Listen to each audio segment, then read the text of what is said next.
Salut à tous et bienvenue pour cette vidéo. Donc voici la vidéo de la soirée chez Dragon Games, la boutique voilà, que vous pouvez retrouver également en région parisienne. Alors les soirées thématiques, on en a fait pas mal, mais cette fois-ci voilà, on va faire un tour du côté de la Neo Geo, SNK, la création des consoles AES pour justement les fans des bornes SNK d'époque. Tout de suite voilà, on débute la vidéo, je vous dis à bientôt et profitez voilà de vos jeux, à tout de suite. La boîte est legit. T'as touché la... Ah, ça y est, j'ai une raison d'exister.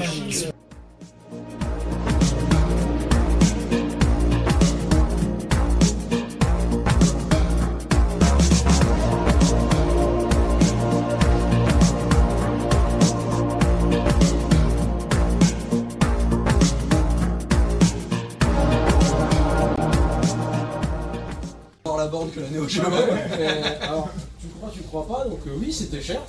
Je m'en suis tiré avec une dans les 400, dans le machin, parce que j'ai économisé. Je me suis dit, allez, c'est une belle pièce de collection. J'ai été motivé à en acheter une cartouche, parce qu'on m'a dit, ouais, la CD, machin, bidule.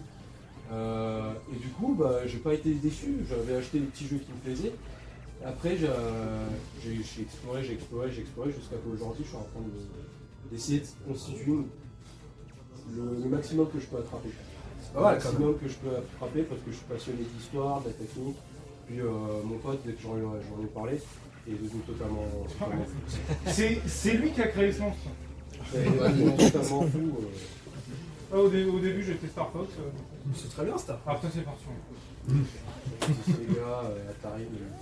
On fait des trucs vieux, Chanel F et compagnie. Ouais. C'est pas mal. Alors, je prends un peu la main si vous voulez bien. Juste petite question comme ça. Qui a eu une Neo Geo AES à sa sortie? Parce qu'il y en a ici qui ont fait partie des élites. Ok, et ceux qui mentent, il y en a qui mentent parmi ça. Pendant sa commercialisation, quoi. Oui, bah oui. Voilà. Ouais, pas à sa sortie. Je sais pas, je l'ai eu Bon, vers alors. 92, Ouais, c'est bien. 92, 93. Alors, C'est validé. on va commencer avant parce qu'il y a un petit historique avant l'arrivée de la Neo Geo. Donc SNK, Shin-Nihon Kikaku, SENK de son nom de dépôt japonais, société fondée au début des années 70 qui faisait partie un peu de cette mouvance qu'il y a eu au Japon de sociétés qui se lancent dans le business alors naissant du jeu vidéo. Pour remettre un peu en contexte pour ceux qui ne connaissent pas très bien, au Japon, le jeu vidéo, c'est avant tout quelque chose qui se profite en game center. C'est-à-dire que la culture du jeu vidéo au Japon passe avant tout par la salle d'arcade, par des jeux qui sont disposés, un peu comme nous on a pu connaître avec les cybercafés ou autres, qui se jouent à l'extérieur, qui se jouent à plusieurs. Et donc, le marché de la console et du jeu individuel arrivera bien plus tard. Contrairement à ce qu'on a pu connaître par exemple en Occident, par exemple avec Atari, où c'est surtout la console qui a démocratisé le jeu vidéo.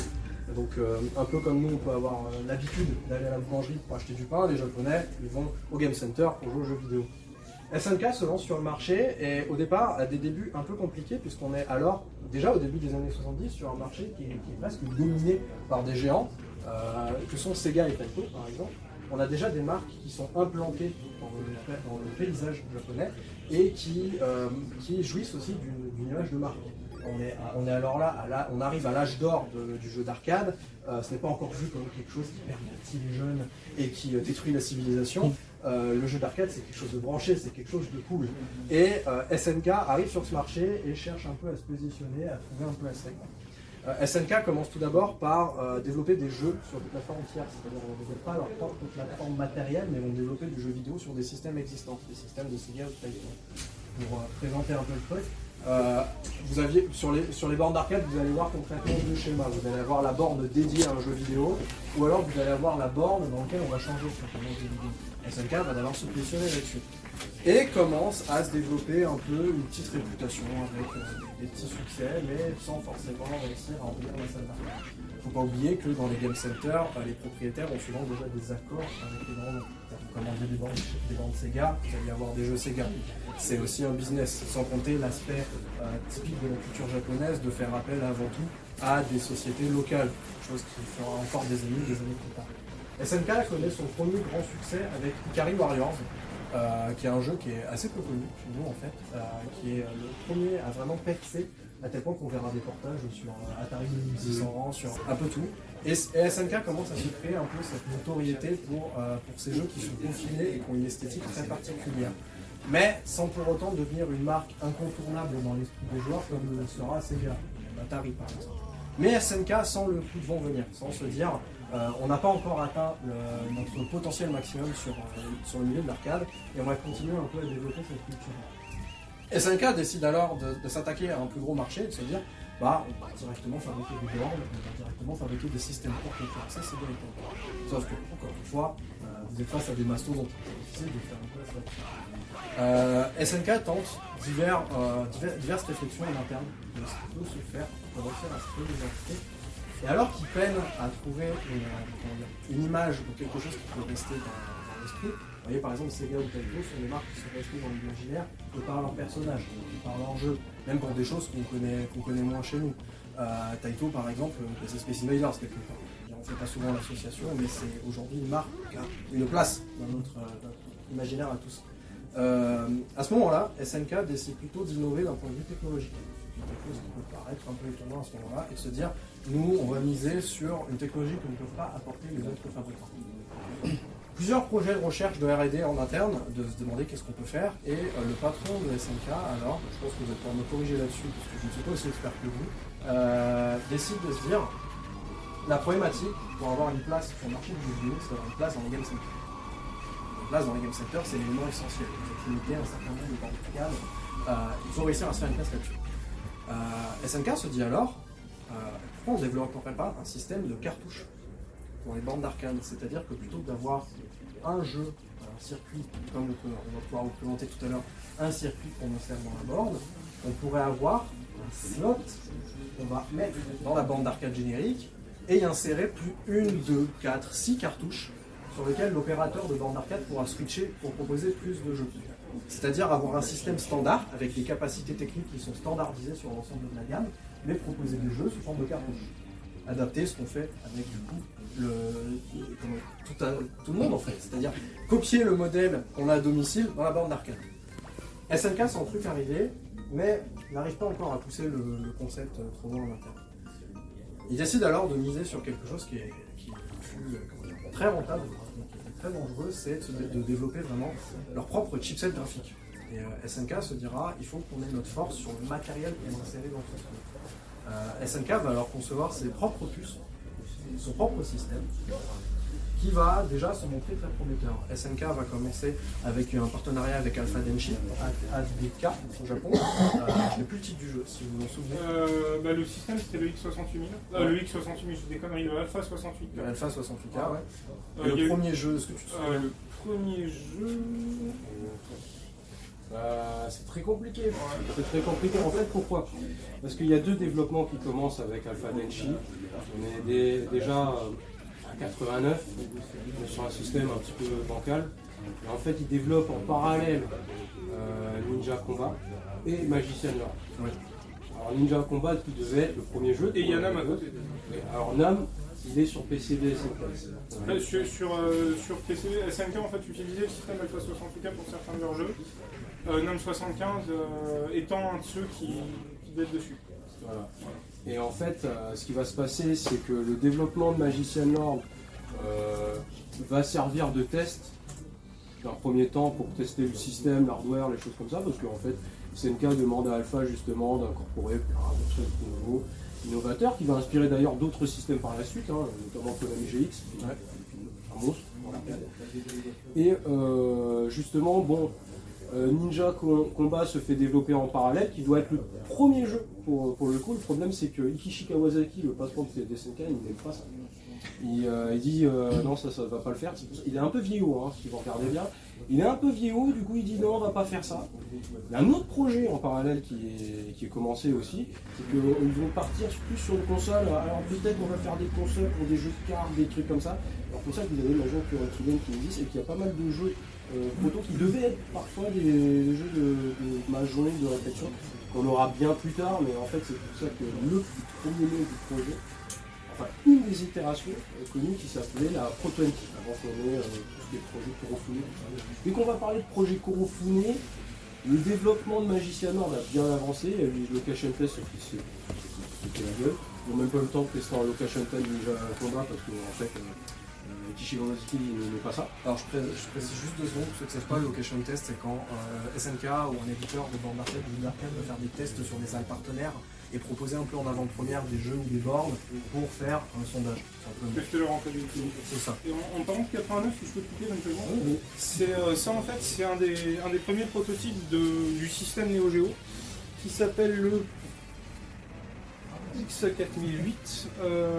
Il a été présenté en fait, je ne sais pas si vous avez vu, ils ont ressorti assez récemment sur console Next Gen les quelques classiques Neo Geo sous la marque ACA Neo Geo par une boîte qui s'appelle Hamster Corp, et ils ont fait une expo au Japon, ils ont exposé ça.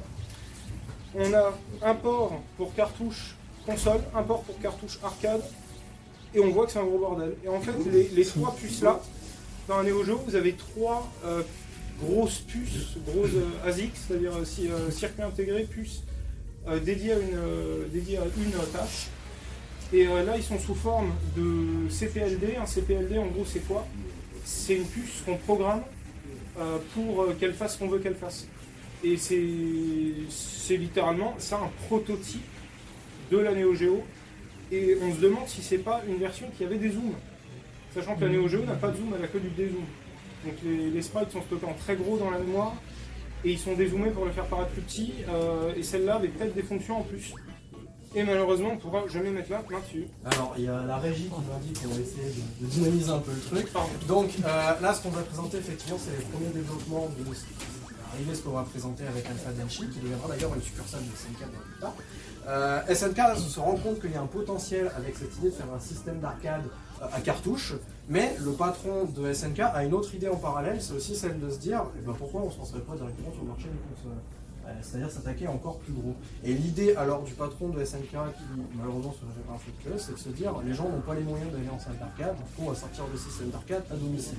L'histoire prouvera que sont un peu trop petits.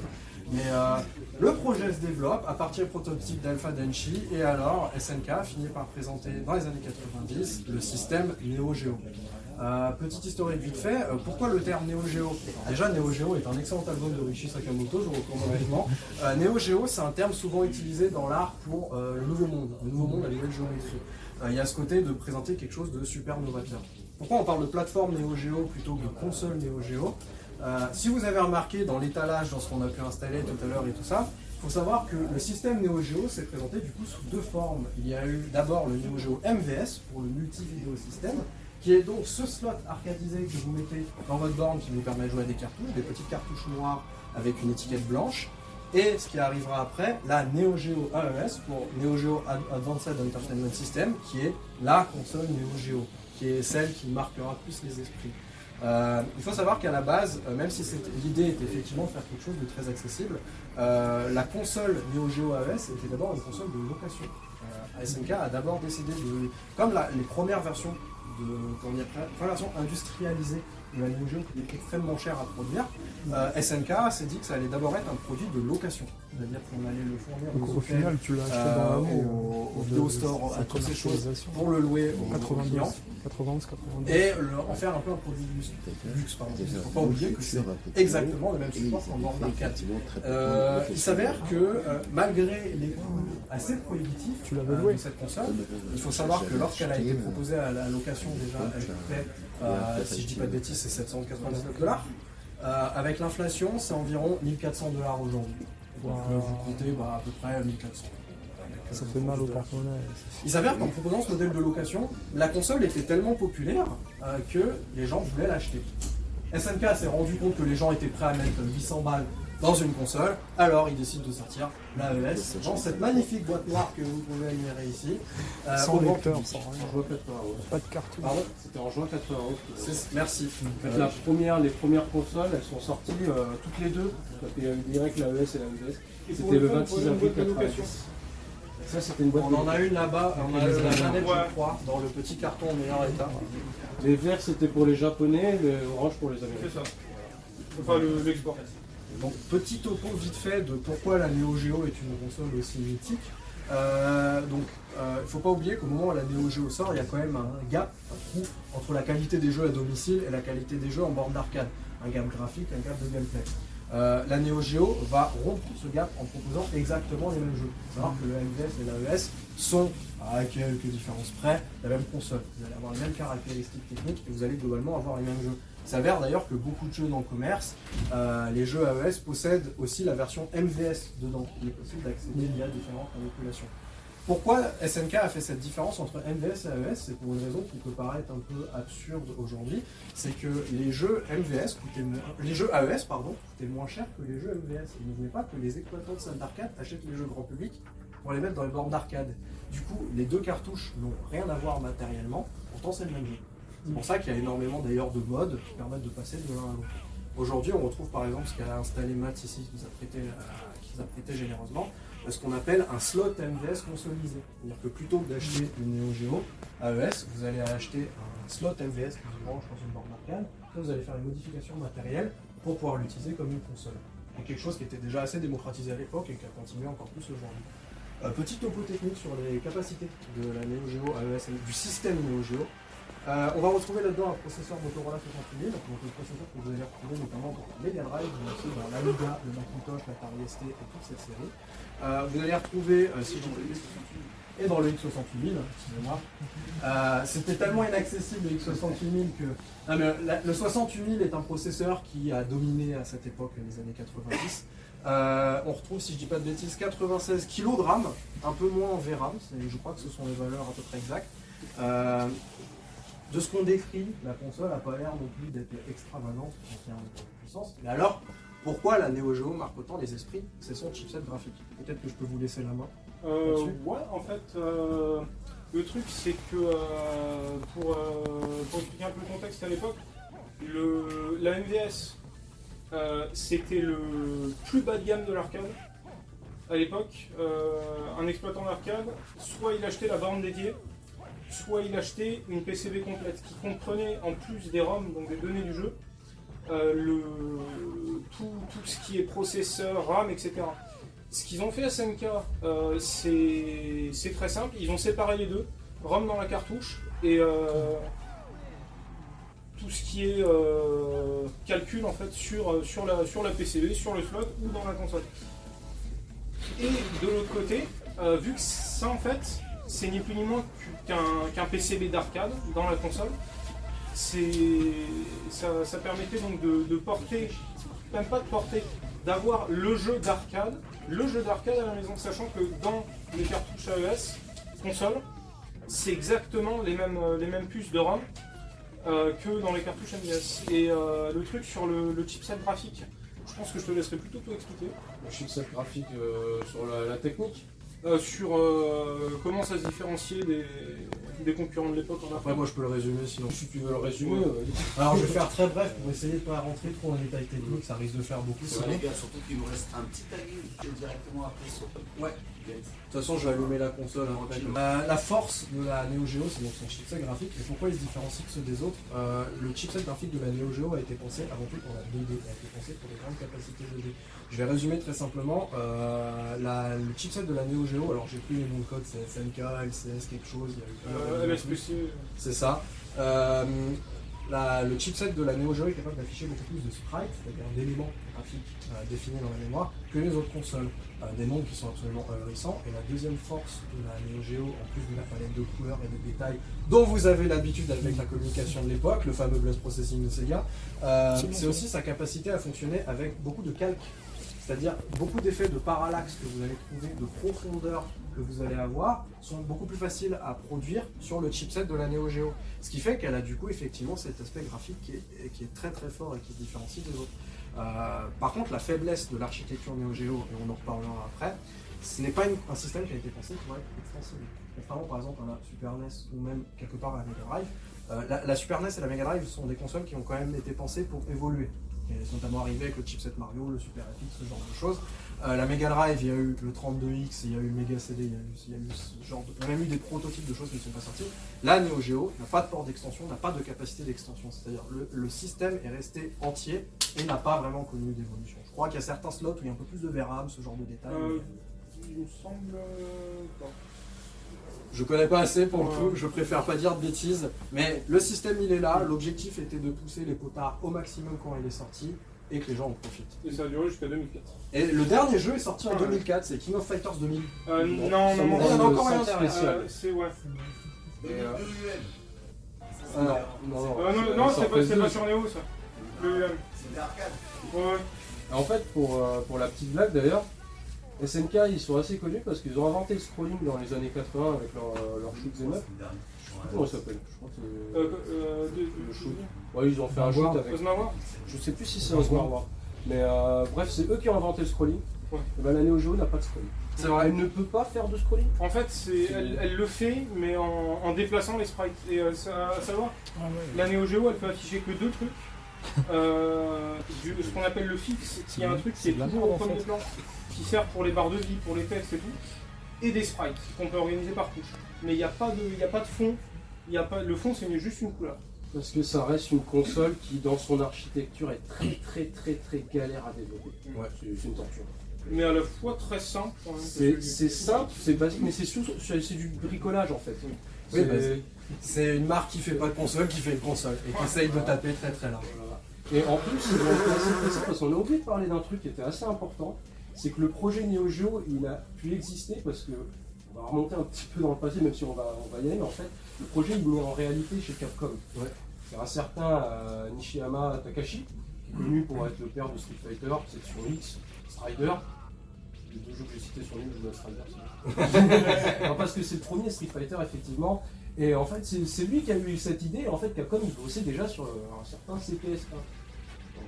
Je crois que non, c'était le 1, mais j'ai un petit doute parce que Ghost and Goblins existait déjà, mais je pense pas qu'il est. Il y a eu un développement un peu particulier sur les 4 comme donc du coup, les SNK se sont dépêchés, ils ont même chopé dans le lot des gars de chez Irem, parce que Irem était en train de se faire défoncer par la copie. Justement parce qu'un des fléaux de cette époque qui a motivé à faire ça, c'était la copie. Et du coup, ils se sont un petit peu précipités.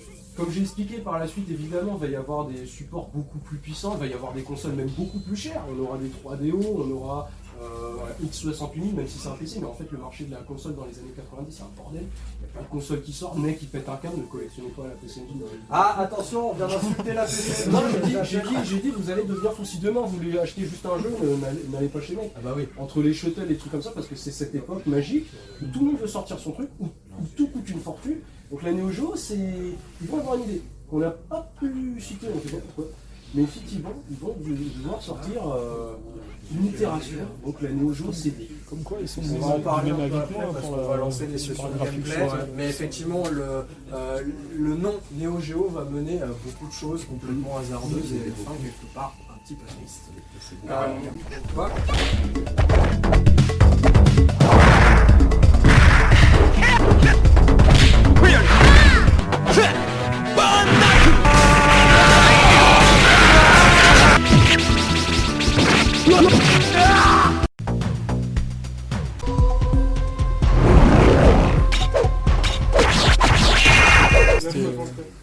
On va quand même vous laisser jouer un peu. Alors on remercie Matt de Maintenant Rétro qui nous prête son matériel.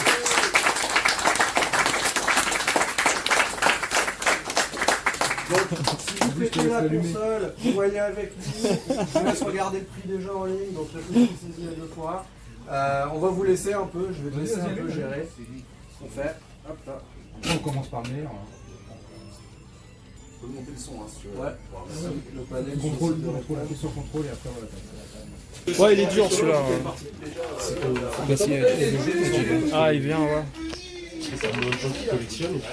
Il y a une légère décoloration. Et l'image, elle est belle hein, quand même sur ton. Là, c'est un peu pixelisé, mais sur l'état là. Tu trouves? là, j'ai un RGB dessus. Ah, c'est pour ça, ouais. Oh, ça fait une belle image. Là maintenant, le petit exemplaire, il a atteint les 21 000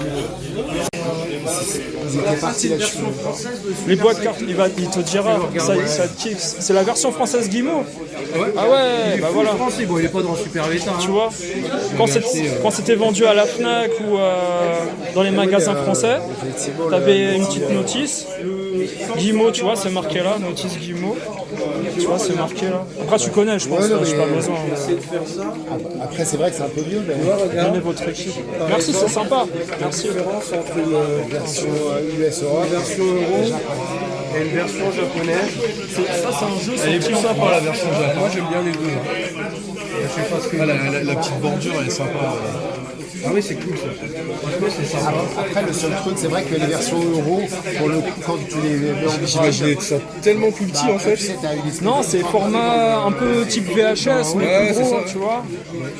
Ça c'est voilà. Après, on Mais avait des boîtes tu vois, comme ça, quand tu vas à Paris dans les boutiques de République, souvent, tu as des notices Guillemot à l'intérieur. Franchement, c'est. Tu vois. On n'a pas eu tout de suite celui-là. Mais elles sont en parfait état, les notices. Alors là, je sais pas si. Ceux-là, c'est les nouvelles boîtes à partir de Tu as la notice Guillemot à l'intérieur? Tu as la notice avec? J'en ai pas la moindre idée. Si, il y a la notice. Ouais, tu vois Guillemot. Et souvent, je disais, quand tu vas chez Trader ou chez Full Set, elles sont en parfait état, ce qui est impossible. Ce qui est chelou, hein. C'est impossible, Et on est bizarrement, d'accord. sur le bon coin, il y en a qui ont toute la aussi. Et je le connais, le mec. Tu le connais, C'est un pote. c'est un espagnol. Je dirais pas de qui c'est un pote, Ouais. mais il est dans le 59. Et c'est pas des vrais alors. C'est pas des. Honnêtement, j'en sais rien. Ouais, tu sais pas. Honnêtement, je Ouais, sais ouais. pas. Peut-être que oui. Tu as eu par exemple, notamment pour les gadgets. Je te laisse les manipuler comme j'ai dit Coca avec moi. Si elles sont fausses, en fait, c'est parce Ah non, qu'elles non, ont c'est- sorti, celle-là, c'est vrai.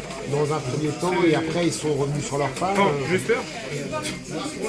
Mais ça c'est super parce que ça c'est une pièce d'histoire, c'est-à-dire que tu ne retrouves pas partout, tu vois. Des jeux vendus en France avec des notices françaises, en général, tu les retrouves pas ça. C'est les différences de substrat en fait. Et Ça, à partir de 93, 14, ils sont en fait 90, 93, 14 blanc, 94, 95, début 95 vert, après reblanc, et à partir de 99 sur certains jeux et ah, tu parles de la couleur des PCB, la couleur des voilà, la couleur oui. des connecteurs. Et d'ailleurs, vous saurez, si ça a un peu un air jaune, et que, non, ce que je vais dire ne s'applique plus. Si ça a un peu un air jaune, Ouais. vérifiez les PCB. Vaut mieux vérifier qu'on sait Ouais, légèrement parce que jaune. les MCI ont des airs un peu jaunes. D'accord. C'est du blanc jauni. Vous voyez en fait, ça, Ouais. c'est du substrat de PCB moderne. Ouais.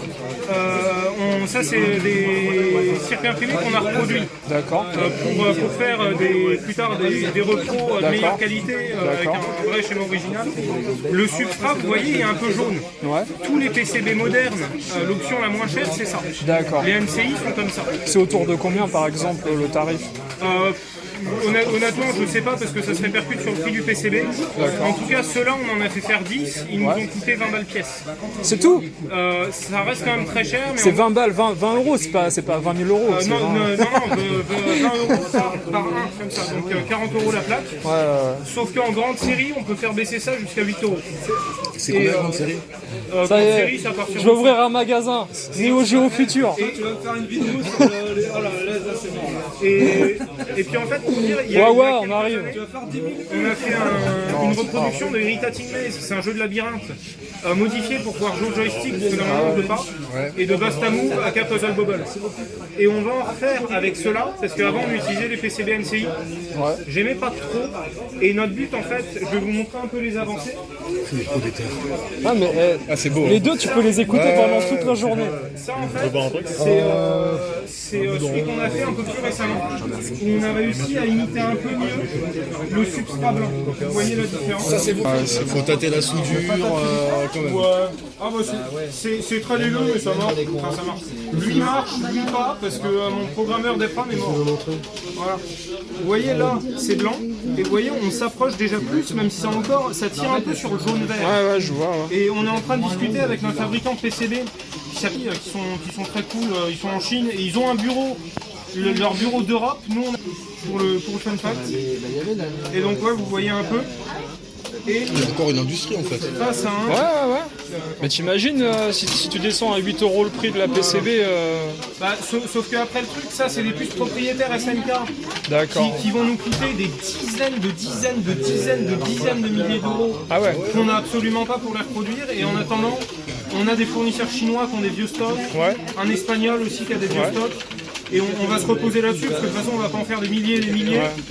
Et les composants Toshiba, Yamaha, il y a moyen de les récupérer? On peut pas. En fait, Furtech, qui a fait énormément de travaux techniques sur la Neo Geo, a extrait ce qu'on appelle la définition technique des puces qui permet de les reproduire à l'identique.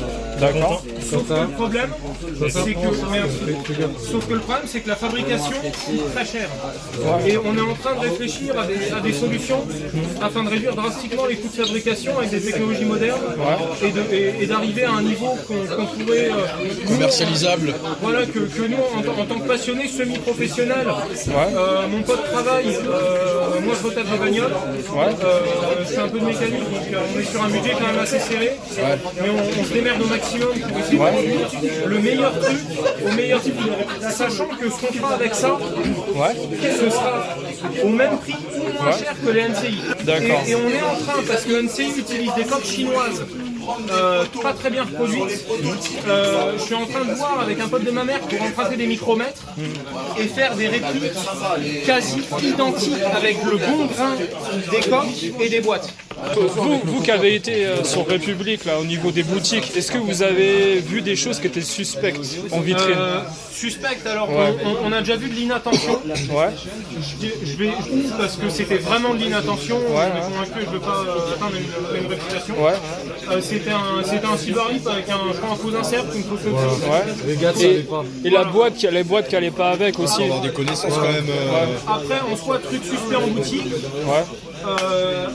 Quand on voit des énormes stocks apparaître, je veux dire, quand on voit 4 € d'une hausse dans la même vitrine, à 3 ou 4 000 balles pièce, je suis désolé, s'il y en a 4 dans la même vitrine, au bout d'un moment, c'est qui vous. C'est comme les Battlemania ou les contrats sur Mega Drive. C'est ça. En fait, ils prennent pas le risque de faire du faux. Et parce qu'ils sont. C'est absolument pas dans leur intérêt, et puis les mecs, c'est pas des bâtards non plus. Mais ils cherchent à vraiment faire grimper le marché. Et ça, je déteste. Mais bon. On est d'accord. Ils se font en Argus dans leur vitrine et après, ça suit derrière. Après. C'est ça. Donne l'exemple du Real Dot. Mais non, du coup c'est enregistré, mais... Non mais t'inquiète pas, on coupera si tu veux couper des trucs. Alors, ça sera coupé en montage, je vais donner l'exemple du jeu qui s'appelle X. XOR. Vous connaissez XOR sur Neo Geo? Il est génial. Huawei il l'a je crois. Ah oui, mais bah Olivier, non mais Olivier il est génial, on a fait le projet arcade dessus. On a même nettoyé sa maison parce que sinon il allait mettre la musique. Ah putain, c'est génial. Non, mais sérieux, vous l'avez fait ou Il a pas? des larbins qui ont fabriqué sa putain de borne Outrun, il faut dire, on dit la vérité. Non, je m'en bats les couilles, je rigole. Mais en fait, ce que je veux dire, c'est... oui, effectivement, mais après, ça, c'est les boutiques qui vont te dire oui, mais c'est pour une vitrine, voilà, on a ça, donc on le met à un prix machin. Si l'argument c'est toujours écoute, on le met à un prix, t'es pas obligé de l'acheter. Demain il y a un con qui l'achète, voilà, il l'achète. D'accord. Après c'est la Neo Geo, donc moi ce que je trouve bizarre c'est que la bourse elle fait que de monter. On a reçu des arguments qui veulent plus rien dire. En fait c'est totalement con. Parce que là il y a du dog tag aussi là avec. Alors ça je vais expliquer, tiens. Ouais, explique tiens le Doctag, Alors, ouais, c'est bien on ça. va même tout expliquer. Là, ici, il y a les évolutions des sorties des jeux. Là, vous avez un jeu typiquement des ça se fait inventer comme ça. Ouais. Donc c'est les designs qui vont changer par la suite. Alors là c'est un peu mieux parce que moi j'ai pris de l'européen. Pourquoi? Parce que le Jap c'est tu pourras montrer par la suite les boîtes. C'est un peu comme la Famicom. Ouais. C'est pas uniforme, ça part dans des designs et tout. Et les versions européennes ils vont avoir un design un peu particulier. Là par exemple, ça c'était les jeux pour les États-Unis pendant un moment. King of the Monster. Les Doctag. Ouais, les Doctag, ouais. Voilà, donc ils étaient en cover noir, les choses comme ça, donc ça c'est apparu à partir de 1991. Ouais. Le coqueur, il est en train de les déchausser. Et il y a des jeux qui existent dans cette version-là, et il y a des jeux qui vont exister dans cette version-là, qui était le design pour l'Europe. Et en Europe, ils pouvaient sortir sans le Doctag aussi, ça arrivait? Alors nous on pouvait avoir les jeux en Doctag en Europe. D'accord. Pourquoi? Parce que l'exportation, en fait, il n'y a pas vraiment de jeux US, jeux euros.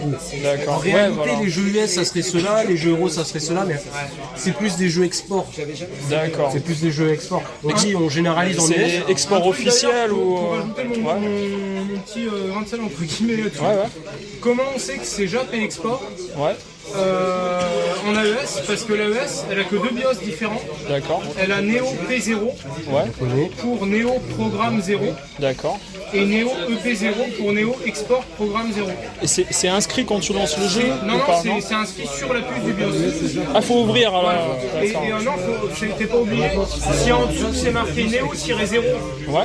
c'est une JAP, et Neo-AEC, c'est export. Advanced Entertainment System, c'est export console. D'accord. Et ça peut être un export pour le monde entier ou que la France? Monde entier. La mienne, par exemple, mon AES de tous les jours qui me sert à faire mes merdes, de tester mes trucs et jouer, Ouais. c'est une Thaïlandaise, achetée neuve en Thaïlande, Ouais. que j'ai acheté pété pour 80 balles, j'ai juste un fil à remplacer, donc meilleure affaire de ma vie. Et elle a le Neo EP0. D'accord. Parce que c'était vendu hors Japon. Et est-ce que tu penses que c'est possible qu'on intervertisse parfois des cartouches dans des exports d'Octag et des exports en fait dans les magasins ou en vente chez les collectionneurs, justement pour combler parfois, c'est-à-dire tu peux avoir un Samurai Spirit qui n'a pas un Doctag. Il y a des Samurai Spirit qui ont un Doctag officiel pour la France ou pas? Le Doctag c'était que pour les US. C'est que pour les US. Ils étaient tous, à part les exclusivités d'Octag, comme je pense à King of Monster, Burning Fight, Alpha Mission 2, qui étaient des jeux principalement 91. Ouais. Principalement, et je crois qu'il y en a eu 90 ou 92, je sais plus. Les exclus d'Octag ont été vendus en France en Doctag. D'accord. Les autres jeux dispo en Doctag. D'accord. Comme Samurai, il est pas en Doctag? Non, il n'était pas.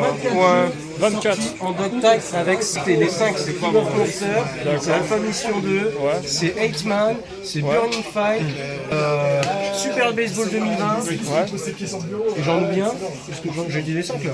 Oui, j'ai dit les 5. Si j'en oublie un, vous me le dites au téléphone. Je suis crevé, je sais pas. Bah vous le chercherez, ça sera. Non, c'est. Est-ce que en fait, ce qui a été marqué derrière là, tu sais, au niveau de la notice là, est-ce que ça c'était les revendeurs qui marquaient ça derrière? Ça en fait c'est pas le revendeur, c'est l'importateur. D'accord. C'est Guimau qui marquait ça sur derrière les boîtes. C'est ça. Toutes les boîtes. C'est ça. Et on est d'accord qu'elles n'étaient pas scellées les boîtes. Il y avait quand même quelque chose ici pour sceller au niveau. Alors oui, à la vente. On a retrouvé quelques jeux Guimau scellés. Ouais.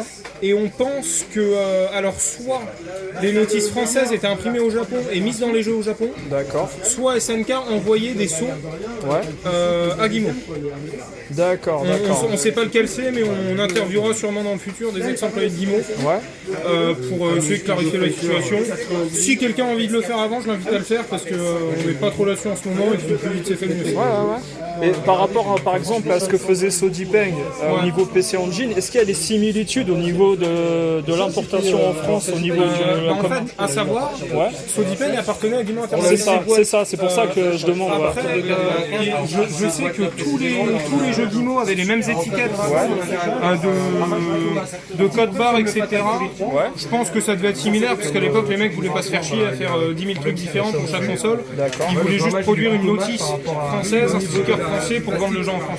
Parce que la notice sur les jeux PC Engine, c'est vraiment une petite carte dépliante sur plusieurs pages, c'est vraiment minime. Alors que là, quand même, sur Sidekicks, on a vu, tu as une vraie notice qui se déplie. C'est possible que pour la Neo Geo, ils aient voulu faire. Soit ils aient voulu, soit SNK les a obligés à faire un truc un peu plus qualitatif. D'accord. Ou bien pour justifier le prix de vente quand même assez élevé des jeux, ils ont choisi. Ce serait mieux de faire ça. Après, je ne connais rien en PC Engine. Bah, il y a beaucoup de similitudes au niveau de l'importation avec Sodipeng. Rien qu'au niveau des notices françaises, et puis des licences, des avertissements épilepsie derrière, et la description. La description fait très magazine de jeux vidéo enfantine, tu vois. C'est pas très technique au final. On va te dire, voilà, Cyberlip, vous êtes un personnage qui avance, tu vois. Tu l'as, ouais. Voilà. Ah bah tiens. Voilà. En 2030, l'ordinateur Cyberlip, j'arrête ça. En 2030, l'ordinateur Cyberlip a perdu le contrôle, blablabla. C'est très. C'est même pas une traduction de ça ou Non, pas non, du tout. C'est même pas une traduction officielle de. En gros, que les mecs qui devaient être payés au SMIC de 91 à écrire ça, on leur mettait 3 photos du jeu, et ils avaient la notice en anglais, et le jeu en anglais, et les mecs qui parlaient anglais, ils écrivaient un texte vite fait par des Parce que tu vois, par exemple, ces jeux-là, en français, je les ai vus se vendre à la Fnac région parisienne, tu vois, et je me souviens très bien du code barre, des choses comme ça, et on n'avait pas de scellé, ils étaient sous blister rigide. blister rigide, tu penses, j'arrive même pas à m'en souvenir. On en a retrouvé la boutique Trader Game par exemple, on avait un viewpoint Guillemot sous blister rigide qui était scellé. D'accord. C'est intéressant. À vérifier parce que je suis sûr que à 90%, mais il me semble que oui. Et les jeux Néo aujourd'hui sous blister rigide, à savoir, ça coûte pas 10 000 €. Il y en a qui partent sur le bon coin, je dirais, allez, le dernier que j'ai vu c'était quand même il y a 5 ans. D'accord. Mais c'était à 800 $. Et ça, en fait, c'est tellement rare ou c'est pas. C'est improbable. Est-ce que c'est certifié, tu penses? Parce que moi, j'ai pas souvenir en fait qu'à la. C'était même. Alors attention, pas forcément le BHV, mais peut-être un certain Micromania. Micromania, c'est sûr qu'il y avait des blisters. La Fnac, tu vois, dans mes souvenirs, étant gamin, j'avais 14 ans, tu vois, j'ai du mal à m'en souvenir. C'est possible qu'en fait. Ça vienne de Micromania, peut-être. Peut-être pas, parce qu'ils avaient accès aux fichiers d'origine. Donc pour moi, c'est Guillemot qui les imprimait à la demande du client. C'est-à-dire tu pouvais commander tes 100 viewpoints pour vendre dans ta boutique, soit en normal dans les cartons, soit en blister rigide dans des gros cartons. Voilà. Mais, et aujourd'hui, on trouve par exemple très peu de blisters Super Nintendo. On fait le calcul, produit en croix avec le nombre de blisters Super Nintendo et le nombre de blisters Neo Geo par rapport aux jeux normaux. D'accord. Le pourcentage est très faible. Bah, c'est ça. Le pourcentage lui-même reste très faible. Mais sur Neo Geo, ça fait que c'est un truc qui devient quasiment introuvable. D'accord. Mais je sais que sur Super Nintendo, il y a beaucoup de collectionneurs à une époque qui cherchaient du blister, ils ont arrêté. Vers 2015. C'est ça, 2012 à 2015. Ils ont arrêté parce qu'ils se sont rendus compte que le blister, il est arrivé à sa période fatidique où il se craquelle, il jaunit et il casse. Alors c'est pas tout à fait ça.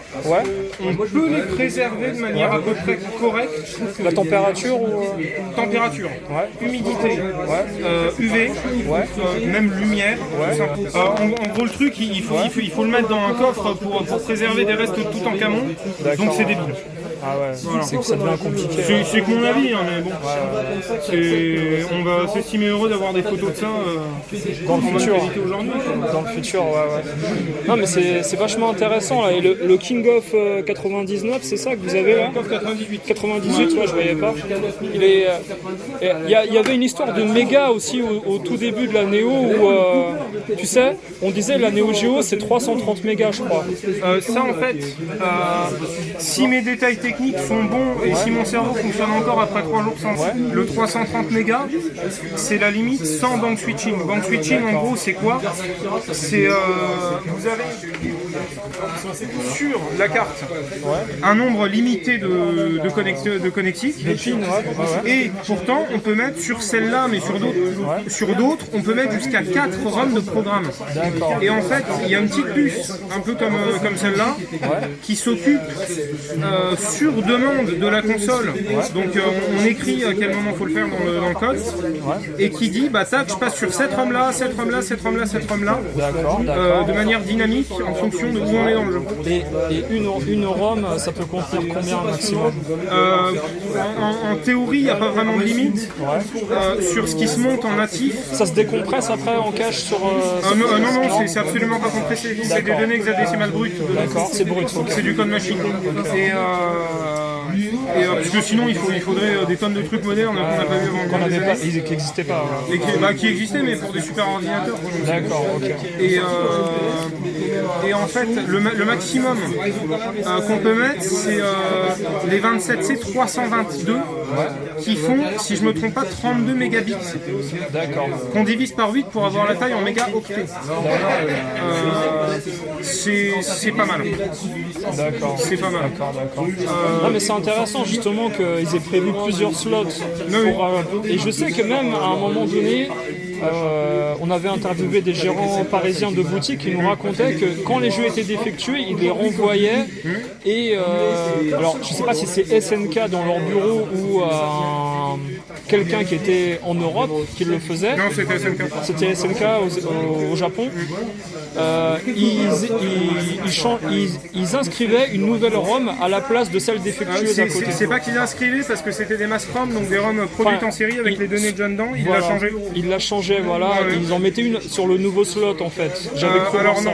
Il le faisait pas ça? Ça ne me dit rien et ça me paraît très improbable. Très improbable. D'accord. Il faut enlever l'autre quoi qu'il arrive. Bah c'est mieux parce qu'en fait tu vois ça, bon c'est un mauvais exemple parce que c'est une EPROM, c'est pas une ROM d'usine, mais ça c'est la ROM P1. C'est le programme numéro 1. Là il y a le 2 et des fois il y a 3 ou 4. D'accord. On peut pas prendre une P1 qui ne marche pas. On peut pas la laisser. D'accord. Et mettre sur le P2. Parce que ça switch pas. Bah, ça peut marcher, mais c'est extrêmement sale. Il faut rajouter des fils, couper des traces en bas. D'accord. Pour moi, très simplement, il le foutait dans le bas de soudure. Ouais. Et il mettait un autre. Il l'a changé et puis voilà. D'accord. Voilà. Ah, c'est intéressant. Parce que tu vois, sur internet, il y a des gens en fait qui ont des PCB de certains types qui coûtent très cher. Et ils t'expliquent sur le forum que SNK a réparé la PCB. C'est pour ça qu'il y a des soudures qui étaient mal faites. Et qu'ils ont rajouté en fait la nouvelle EPROM à côté. Alors ça c'est pas possible, tu dis. Techniquement ça me paraît totalement absurde. C'est pas impossible mais c'est absurde de procéder comme ça. Par contre si on veut être sûr d'authentifier un jeu, par exemple on va prendre un Metal Slug 1, voilà, parce que je sais que les gens aiment bien ce jeu. Admettons, il me semble qu'il y a une 3V, je peux me planter. D'accord. Ou il y a peut-être 4V, je sais plus. D'accord. Si la P elle a des soudures faites main, V1 pareil, V2 pareil et V3 des soudures d'usine, le jeu est un original qui a été beaucoup réparé. Pour moi ça n'affecte même pas sa valeur entre guillemets, sachant que pour moi c'est... Un jeu réparé, pour toi la valeur est la même. Pour un collectionneur... Je comprends pas. Il est toujours d'origine SNK. Pour moi le seul truc qui a de la valeur dans les jeux AES, c'est le papier. La jaquette Qu'on se leurre pas, c'est la jaquette, l'autocollant et la notice. D'accord. Après, l'État, lui, joue un jeu qui a été ouvert.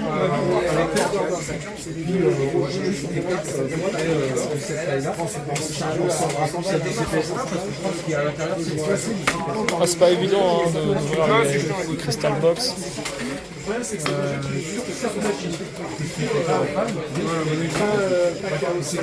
Celui-là, c'est un coffre 98 sorti en France. C'est un sorti en France, celui-là, le 98. Je crois, on l'a acheté à Paris. Je vais prendre celui-là. Je sais pas si on verra. Si, on voit bien. Sur un jeu qui a été ouvert. D'accord, il a été ouvert celui-là. Toujours. Ouais.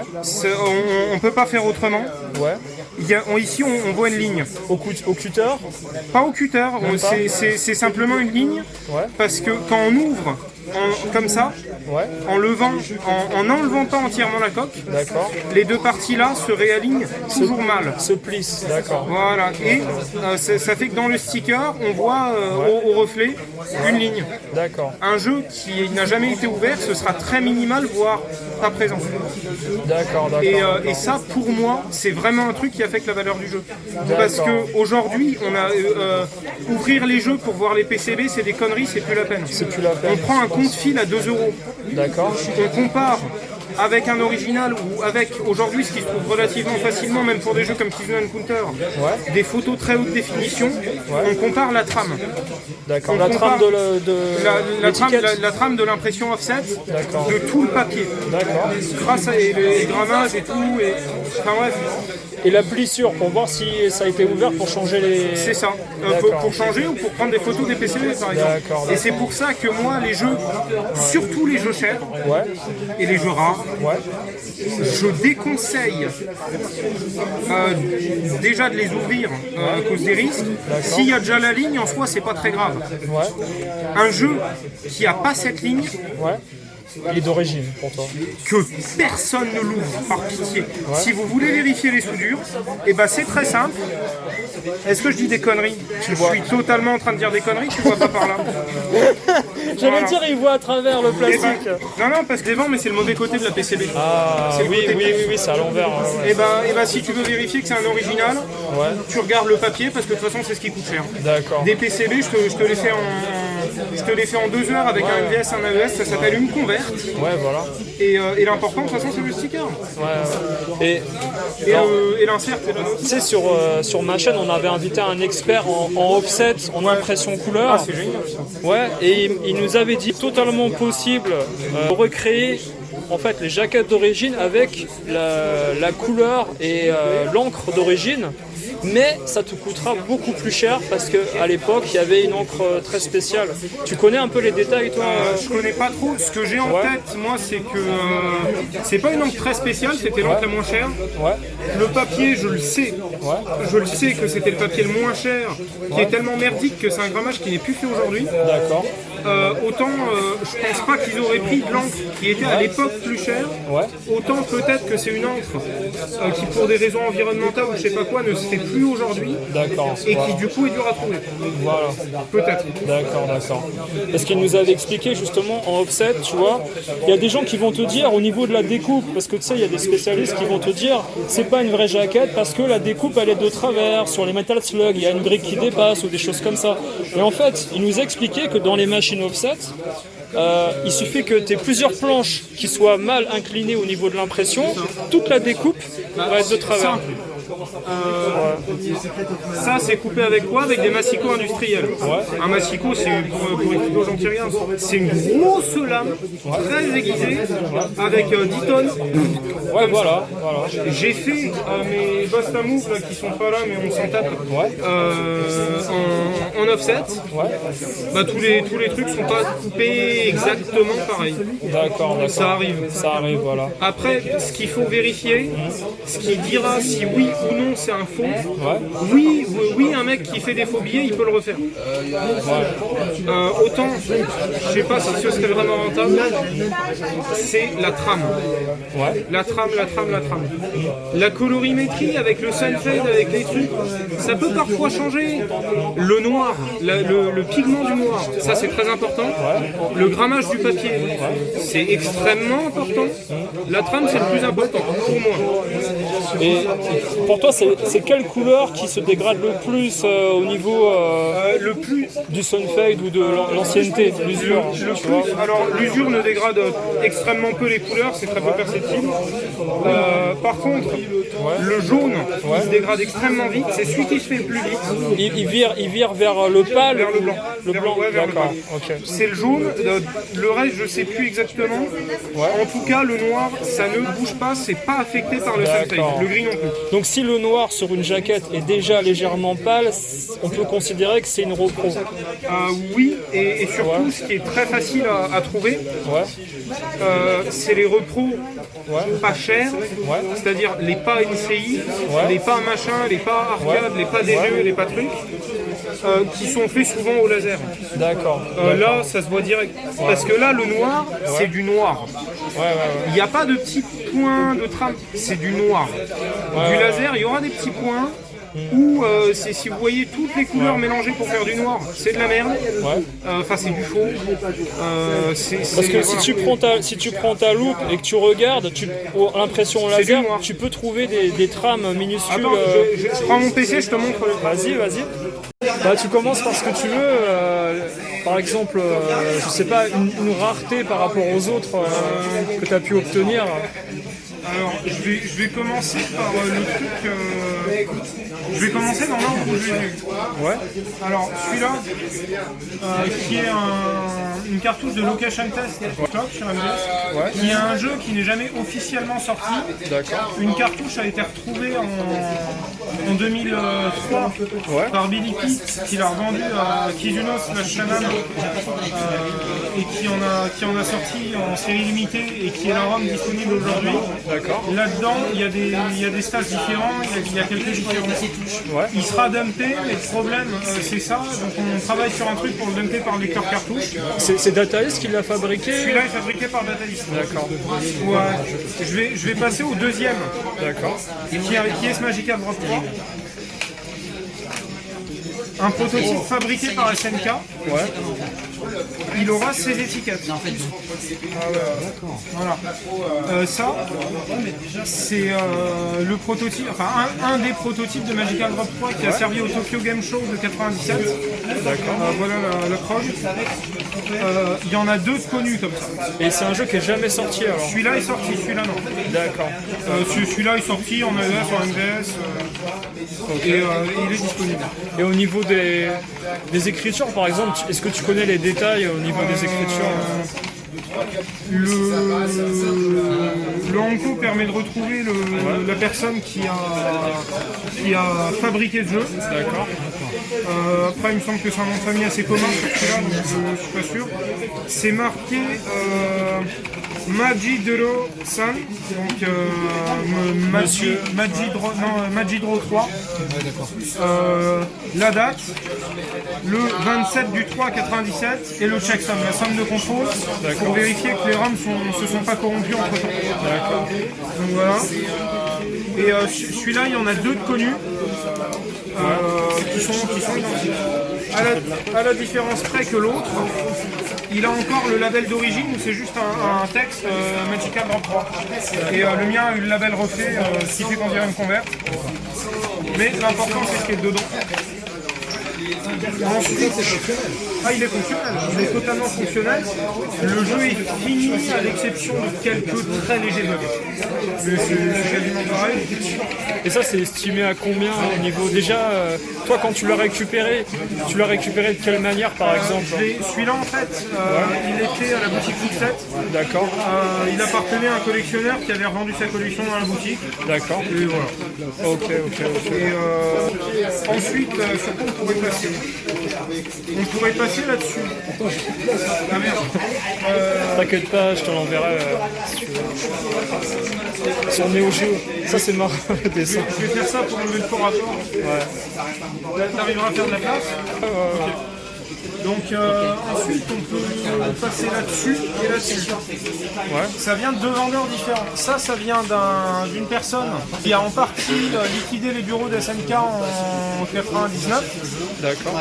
Cette puce, la Neo SMA, c'est une puce de chiffrement qui a servi dans quelques jeux de 99, 2000, 2001 et uniquement sur la PCB Prog LBA. Et la PCB Prog SMA, c'est une PCB uniquement dédiée au test. Les ROM P, donc le programme se programmait par un header, et la ROM V qui va là. Ouais. Et c'est là que c'est rigolo. Ça vient d'un mec qui avait le Block Paradise. Voilà. C'était des cartes JEIDA D'accord. qui servaient. C'est énorme. Et ça en fait c'est que dans les prototypes. D'accord. Les seules cartes comme ça connues dans le monde, référencées, elles appartiennent. Elles sont sur des prototypes de jeux fonctionnels et elles appartiennent à Neo Geo Freak et à Billy Peak. Le reste on sait pas. Et la carte mémoire d'origine de SNK pour la sauvegarde, elle est de combien de... Elle est de 2 mégabits. 2 kilobytes, 2 c'est ça? kilos je crois. Ouais, c'est ça. Un truc comme ça.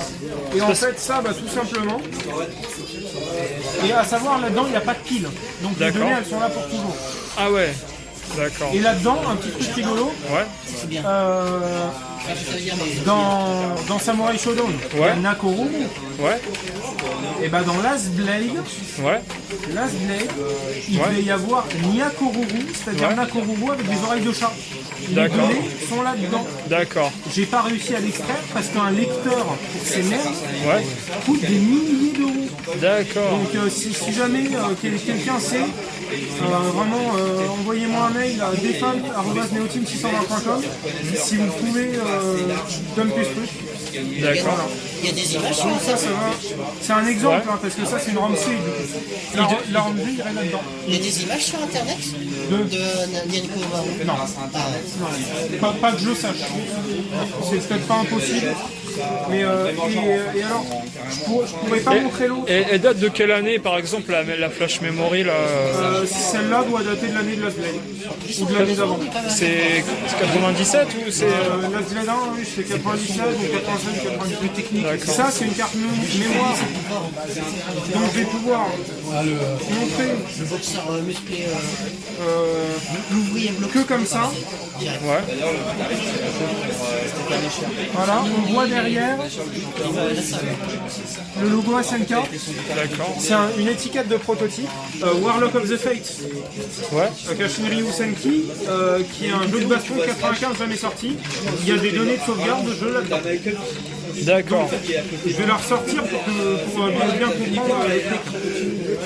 Et après, la chanson, Cette a été dans le Neo Geo avec Warlock of the Fates dedans. Cette carte a été à quelques centimètres d'un jeu pour lequel ça fait plus de 7 ans, entre autres, mais pour lequel ça fait plus de 7 ans que je passe des jours et des nuits à chercher. D'accord. C'est tout. C'est génial. Et si Dieu veut, un jour, il viendra. Pourquoi pas? En attendant, elle est là où c'est, qui est peut-être Ouais, bien sûr. Ouais. Les données de celle-là sont préservées. D'accord. Elles sont pas publiques parce que pareil, en fait, j'ai copié sur une carte mémoire moderne qui n'a pas de pile. C'est sur 2 cartes mémoire modernes en fait pour la sécurité, mais j'ai pas le moyen d'extraire les données vers un PC. Ensuite, on va passer rapidement ça en revue. Ouais. C'est un prototype de Riding Hero. D'accord. Petite particularité, la coque n'a pas la flèche. Ouais. Donc la sérigraphie n'a pas été faite. Ouais. C'est tout. Le jeu a des petites différences, les lèvres on en a parlé. Pendant les dialogues, les lèvres. C'est ça. Et le dernier truc, alors ça, c'est un ASO2 version pour la presse. Ouais. Dedans, c'est les ROM finales. C'est pas des Z-ROM, c'est les max ROM finales soudées à la main. D'accord. Et là, on a la version qui date d'un peu avant. mais il prend le temps, tu vois. Alors, avant, ça enchaînait plus, quoi. Le prototype. Voilà. Le prototype, oui. Il a des différences vraiment très infimes. Mais ça reste un prototype. D'accord. Voilà.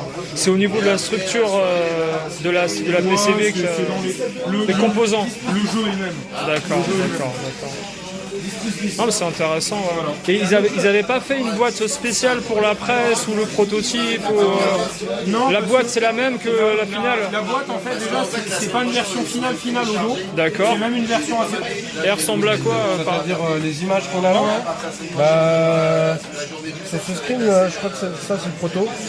Quoique, en fait, non. C'est une bêtise parce qu'en fait, les seules images du prototype, c'est sur la version américaine, la version DuckTag. Là, oui, il a la tête, en fait, sa tête elle est verte ici. D'accord. Que sur la version finale, eh bien, sa tête elle est blanche. D'accord. Ouais, tu l'as remarqué, ouais. De toute façon, souvent les jeux, ils venaient dans les prototypes venaient rarement dans des boîtes molles, tout noir. Ouais. Souvent cartouche seule. D'accord. Parce que le but c'est que ça marche en fait. D'accord. Donc voilà. Et alors, je vais ranger tout ça. Et tu sais les conditions dans lesquelles étaient sélectionnés les journalistes qui recevaient en fait est-ce qu'il fallait être affilié? J'en ai pas la moindre idée. D'accord. C'est un truc, on a essayé de contacter des journalistes. Ouais. Mais que en France parce que c'est pas vraiment la priorité pour l'instant. Vous avez rencontré AHL par exemple? Même pas encore. Non. Non, on a rencontré Marcus Ouais. sur une convention, mais c'est Il savait pas spécialement, d'accord. après c'est Et les gens de MO5, ils n'avaient pas d'informations non plus. En fait, ça, c'est pas faute d'avoir de Ouais, voilà, bien sûr. Ouais. des parties du jeu. Bon, allez, je vais ranger ça, je vais sortir le gros truc. Vas-y. Bah là, par exemple, Qui est différente de celle qui est disponible partout. Elle est vraiment différente. Comme sur la NES. La NES, je fais pareil. Je lance le jeu, des fois je bouge un peu. Ça a bugué.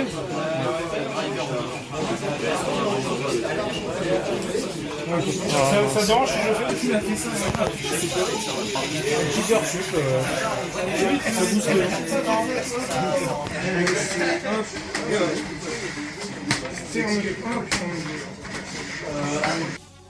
Ça c'est la vie ça. Moi j'adore l'histoire qu'a vécu comme ça, tu vois, le carton abîmé, tout ça. Ouais. ça. J'ai vu ça, cette boîte sur eBay. D'accord. Au prix d'une AES boîte verte. Ouais. Autant dire, heureusement que j'avais vendu des trucs un peu avant, LGS et tout est parti. J'ai vu SNK Neo Geo Socket Processor. Je sais que les AES de dev avaient un processeur sur Socket. C'est une chose, je vois ça, je zoome, je vois SNK Corporation, j'achète. Ça venait des États-Unis, je vois San quelque chose. Donc San Francisco, San Bernardo, j'en sais rien, on s'en fout. C'est une AES de dev qui a été envoyée aux US. D'accord. Il n'y a jamais eu de développeur de jeux Neo Geo aux US. D'accord. À part ça, si on regarde dedans... Ça c'est beau ça, ça c'est l'histoire ça. Alors, ça c'est du fan. Ouais. Parce que voilà.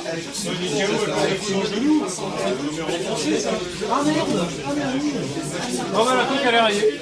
Elle est partie l'intérieur est comme ça.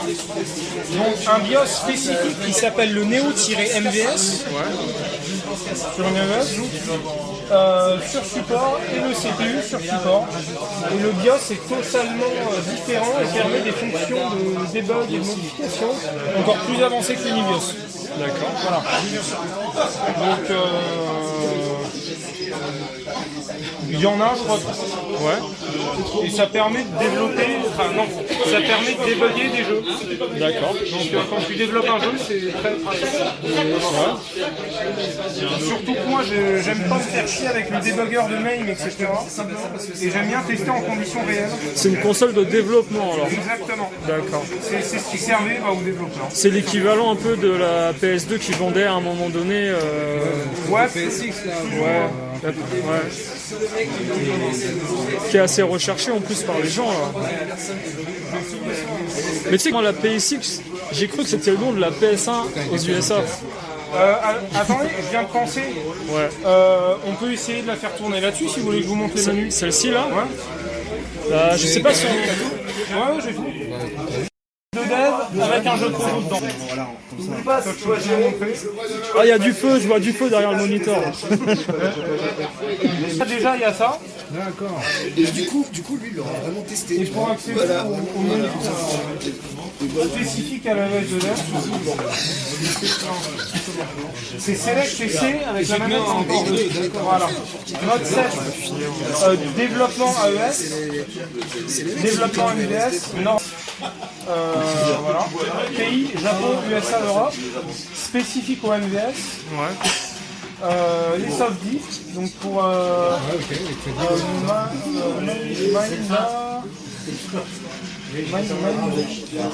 c'est quoi? En fait, c'est pour te dire, si tu mets une pièce, ça fait combien de crédits? Ah oui, main deeply, d'accord. Et voilà, Game Soft Deep ASO2. Sur les deux machines. Ah, c'est rigolo. Là, t'as le 1 et là, t'as le 2. Non, gameplay. Voilà, Ah, mais il a encore Xenogear là. Ah, bah il est là, là. 150. Ouais. Et donc là, tu peux faire. Merde. J'ai plus d'argent moi. Les gars, un avis pour la soirée, ça vous a plu? Génial, top. Terminé, hein. Salut Sunshine. Ça c'est pour la petite vidéo. Yes. Et donc tu peux faire un Game Start Test. Voilà, ça commence là. Bon, là je suis en l'honneur de Sega là. On va pas faire ça, on va faire C et Default Start. Non, Restart. Prochaine soirée, fin janvier, après les fêtes, ce sera la soirée NES Famicom. D'accord. NES Famicom. Il gère les janvier. Et on va faire une soirée spéciale Ah là, Geeky nickel. Gaming. Ça c'est spécifique et ça, c'est bon. Ce documenté. sera une soirée, ça je Donc, l'espère. adresse erreur. Je pense sur le deuxième Là, on trimestre. peut modifier, On va faire cette on peut soirée-là. modifier ou Sur, afficher, jeu je sais de pas, combat, jeu de puzzle, la mémoire d'écran, la et sur VRAM, du Bomberman. Ça va être sympa. modifier la soirée. mémoire, Et on mettra un petit truc en donner, jeu, un petit truc non sympathique. pardon, adresse à Pour les donner, 3 premiers, tu vois. On fera le VRAM classement pareil, général. modifier les registres, directement les registres CPU qu'on peut modifier, Non, ça c'est la soirée NES Trace, Famicom. Run et La Save. soirée Défi Games. Il y a des couleurs, je sais pas ce que c'est. Je pense. Enfin bref, La display, c'est l'affichage. Sur le deuxième trimestre. Mémoire et d'affichage. bah après, Tu penses que c'est un petit bug sur la planète là, les glitches, ou c'est normal? ouais c'est parce que j'ai bougé la cartouche. Ok. Ouais, je prends un ou deux trimestres. Non, c'est moi qui l'ai bougé. Dans le bas des jeux de combat. Là, Je vais me remettre c'est ça. dedans un petit peu. Pas juste pour le Mais fun. attends, parce que du coup, faut la repasser en mode ES. C'est à 2 Il y aura la semaines. soirée Saturne. Il y aura une soirée Saturne, il y aura une soirée où j'ai pensé, j'ai envie de Ça va être compliqué de donner envie aux jeunes de s'intéresser à ça avec tous les fils qu'on voit en apparence. Ils doivent se dire, attends, la soirée. moi j'ai une PS5, j'ai pas de lecteur. Au moins, après, les gars, Ouais. vous pourrez faire une centrale nucléaire. Ah ouais. 8 heures de long la soirée. Bah, il paraît qu'avec la PS2 on peut envoyer des satellites de l'armée. Dorian Ça marche bien là, c'est bon là. le titre, il est normal. Je l'ai jamais testé en US. Ouais, normalement c'est Alpha Mission 2. Ouais, mais la typo. C'est ça. Tu pourras couper ça. Ça me fait passer pour un fou. T'inquiète pas, c'est naturel. Et ouais, donc là, t'as 2-3 trucs de debug. Ouais. Après, c'est ASO 2, hein, c'est pas le futur. Je sais pas jouer, hein, très bien. Quand faut tester des jeux, je les file à Dorian. Ouais. Voilà. Bah top alors. On a réussi en moins de 5 minutes à la console, c'est bien. Bah merci à vous les gars en tout cas. Hein. Ah bah avec grand plaisir. Un grand plaisir. Et puis on essaiera de faire d'autres vidéos justement pour parler d'autres trouvailles que vous avez faites à travers. Quand on aura des nouveaux trucs, Ouais. parce que là, on a tout montré. Ouais. Tous Bah, les c'est- trucs importants. entre guillemets. Je crois que vous avez déjà plus que pas mal de gens là. Tu vois, c'est- Ouais. Voilà, moi, c'est la première fois que je vois ça. Hein. ouais. Bah c'est très niche quand même. Il y a pas ça à Game Cash, putain, Game Cash, merde. C'est une niche dans une niche dans une niche dans une niche. Et pour les aficionados de prototypes, voici les différences de checksum. Ouais. Qui est Dorian, mais c'est plus le sien, maintenant c'est le mien. Ouais. Voici les différences de checksum entre notre version et la version de Turf Master, qui a le même label orange mais avec le logo US. D'accord. Voilà. Ok. Et voilà. Et c'est quoi l'histoire, Kizuna? C'est une histoire très plausible parce qu'elle est très banale. D'accord. En gros, ça se vendait pas, on a renvoyé au Japon, on a D'accord. une histoire. Il y en a 5, 6, 7. 5, 6, 7 vendus. Faut comprendre que pendant le passage du 21e siècle et du millénaire, il y a beaucoup de choses de l'époque qui ont été détruites.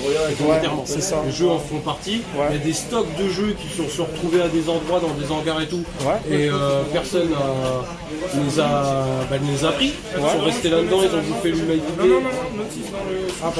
Ils ont bouffé l'humidité, des trucs comme ça, donc ils se sont fait détruire. On a ça avec l'histoire des bandes d'arcade, des trucs là. Donc effectivement, pour un stock, c'est balèze de déterminer, surtout qu'une production offset ou de cartes, tout ça, ils vont jamais lancer le jeu parce que tout ce qui est machine d'imprimerie, machin, ils vont pas te faire ces étiquettes. C'est clair et net.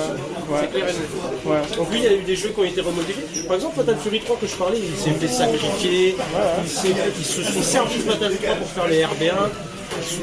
Fatal 3 a été produit à des chiens d'exemplaires, mais à des chiens, c'est un bordel.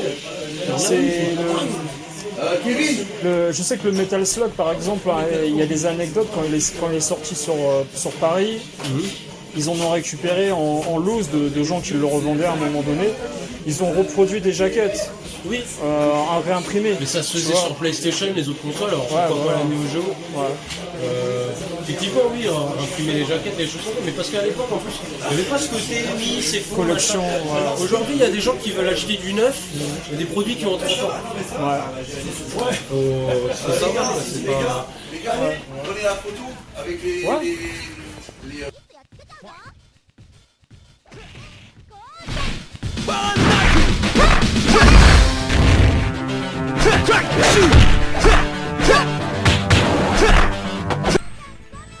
Voilà, merci à tous d'avoir regardé cette vidéo pour la soirée Dragon Games avec le thème de la Neo Geo. Voilà, j'espère que vous avez pu découvrir également des prototypes jamais vus. Voilà, dans le commerce, acquis à travers des différentes ventes aux enchères et puis ventes privées. Voilà, je vous dis à bientôt, salut à tous et bonne semaine!